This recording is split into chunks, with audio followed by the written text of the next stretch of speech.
राजस्थान सरकार के बजट 2026-27 में केकड़ी विधानसभा क्षेत्र को विकास की कई महत्वपूर्ण सौगातें मिली हैं। उप मुख्यमंत्री वित्त द्वारा प्रस्तुत बजट में विधायक शत्रुघ्न गौतम की अनुशंसा पर सड़क, पुलिया, सिंचाई और प्रशासनिक ढांचे से जुड़े कार्यों के लिए करोड़ों रुपए के प्रावधान किए गए हैं। इन घोषणाओं से क्षेत्र में आधारभूत सुविधाओं को नई गति मिलने की उम्मीद है।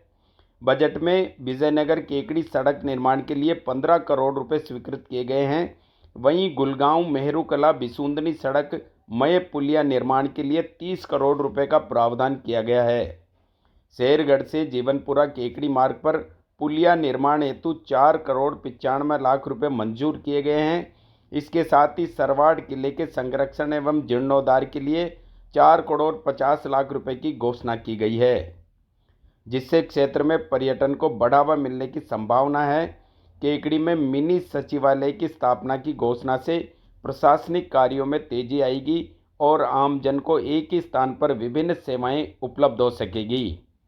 सरवाड़ क्षेत्र में मदन सरोवर, धानवा बांध और नहरों की मरम्मत व जीर्णोद्धार के लिए 10 करोड़ रुपए स्वीकृत किए गए हैं, जिससे सिंचाई व्यवस्था सुदृढ़ होगी और किसानों को सीधा लाभ मिल सकेगा। विधायक शत्रुघ्न गौतम ने बजट में क्षेत्र को मिली इन सौगातों पर राज्य सरकार का आभार व्यक्त करते हुए कहा कि इन विकास कार्यों से केकड़ी विधानसभा क्षेत्र में बुनियादी ढांचा मजबूत होगा तथा क्षेत्र में समग्र विकास को नई दिशा मिलेगी।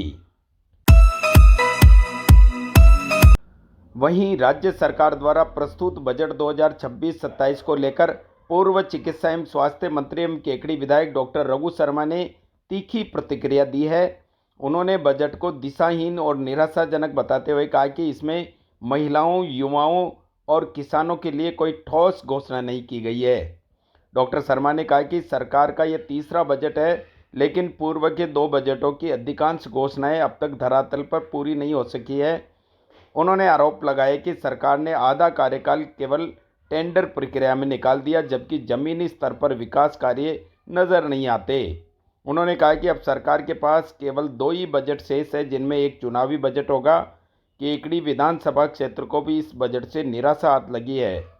डॉक्टर शर्मा ने कहा कि बजट की थीम 2047 रखकर सरकार ने वर्तमान सवालों से ध्यान भटकाने का प्रयास किया है।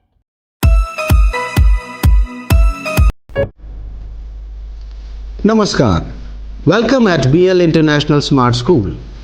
I believe that this is the right place where you are approaching. Yes, as a principal, I believe that BL International Smart School is the right place, and if you choose it, I believe that you will get all the facilities for your child as well as whatever you expect in terms of transformation in student. We believe that our objective is to make every child an adept and skilled citizens of this country. So for the same objective, BL International Smart School at Toda Rising is the right place, a right choice for your child.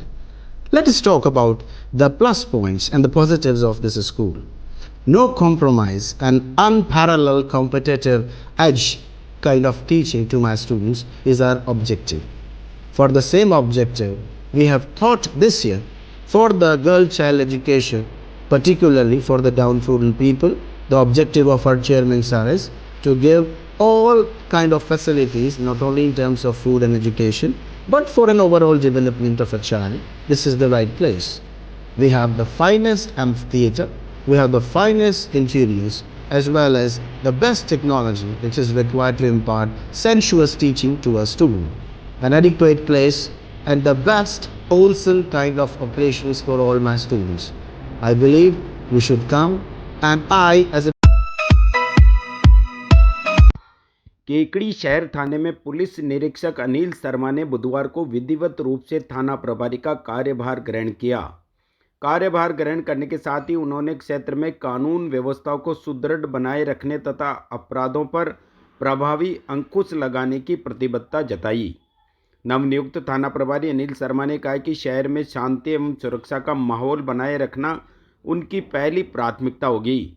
उन्होंने बताया कि अपराधों की रोकथाम, यातायात व्यवस्था को सुचारू करना तथा आम जन में सुरक्षा का विश्वास मजबूत करना प्रमुख लक्ष्य रहेगा।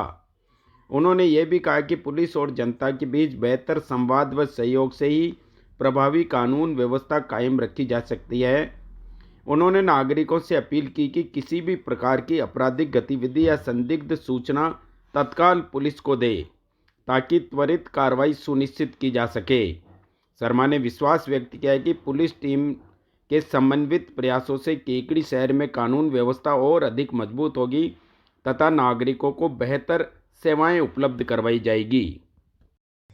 उच्च अधिकारियों के निर्देशानुसार मैंने पदभार ग्रहण किया है और पहली प्राथमिकता आमजन में विश्वास, अपराधियों में भय रहेगा। किसी भी तरह से कोई भी किसी अपराधी को नहीं बख्शा जाएगा। रात्रि गश्त वगैरह बढ़ाई जाएगी। गरीब, असहाय, महिला, बच्चों के प्रति ज़्यादा संवेदनशीलता दिखाई जाएगी और पहली प्राथमिकता यही रहेगी कि सिटी के अंदर अमन शांति सहन रहे। केकड़ी सदर थाना पुलिस ने अवैध बजरी खनन एवं परिवहन के खिलाफ कार्रवाई करते हुए 2 ट्रैक्टर ट्रॉली जब्त कर करीब 230 टन अवैध बजरी स्टॉक सीज किया है। कार्रवाई जिला पुलिस अधीक्षक के निर्देशानुसार चलाए जा रहे विशेष अभियान के तहत की गई है। केकड़ी सदर थानाधिकारी जगदीश प्रसाद के नेतृत्व में पुलिस टीम ने सघन निगरानी व चेकिंग के दौरान बिना रॉयल्टी बजरी का परिवहन करते वाहनों को पकड़ा तथा संबंधित धाराओं में प्रकरण दर्ज किया गया। पुलिस टीम में शिवराज सिंह, ब्रजलाल, दिलीप, राजगोपाल, जीवनराम एवं ओम प्रकाश शामिल रहे। पुलिस ने अवैध खनन व परिवहन के विरुद्ध आगे भी सख्त कार्रवाई जारी रखने की बात कही है।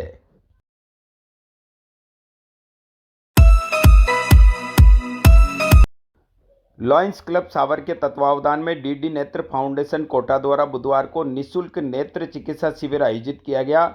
शिविर स्वर्गीय ठाकुर शायर सिंह, स्वर्गीय श्रीमती छगन कंवर एवं स्वर्गीय श्याम प्रताप सिंह की पुण्य स्मृति में मेड़तिया परिवार गोरेडी चाचा डेगाना नागौर के सहयोग से आयोजित हुआ। शिविर में 98 रोगियों की नेत्र जांच की गई तथा सभी की शुगर व बीपी की जांच भी की गई। इनमें से 38 मरीज ऑपरेशन योग्य पाए गए, जिन्हें बस द्वारा कोटा भेजा गया। ऑपरेशन 12 फरवरी को होंगे तथा आवागमन, आवास व चश्मा वितरण की व्यवस्था निःशुल्क रहेगी। साथ ही 29 दिसंबर 2025 को आयोजित शिविर के 52 मरीजों को भी निःशुल्क चश्मे वितरित किए गए। कार्यक्रम का शुभारंभ दीप प्रज्वलन से हुआ। मुख्य अतिथि लॉइन नरपत सिंह मेड़तिया सहित अन्य अतिथियों ने सेवा कार्यों की सराहना की। शिविर में डीडी नेत्रालय कोटा के चिकित्सक टीम ने सेवाएं प्रदान की। संचालन लॉयन मनोज सैनी ने किया तथा आभार अध्यक्ष लॉयन रामेश्वर प्रसाद सुवालका ने व्यक्त किया।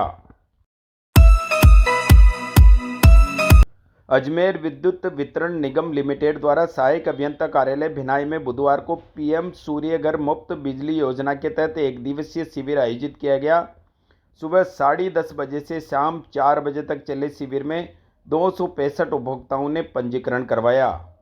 सहायक अभियंता नरेश कुमार वोरा ने बताया कि शिविर का उद्देश्य अधिक से अधिक उपभोक्ताओं को सौर ऊर्जा के प्रति जागरूक कर योजना का लाभ पहुंचाना रहा। इस दौरान ऑन द स्पॉट पंजीकरण किया गया तथा सोलर पैनल पर मिलने वाली सब्सिडी और अन्य लाभों की जानकारी दी गई। साथ ही उपभोक्ताओं को तकनीकी शंकाओं का समाधान भी किया गया।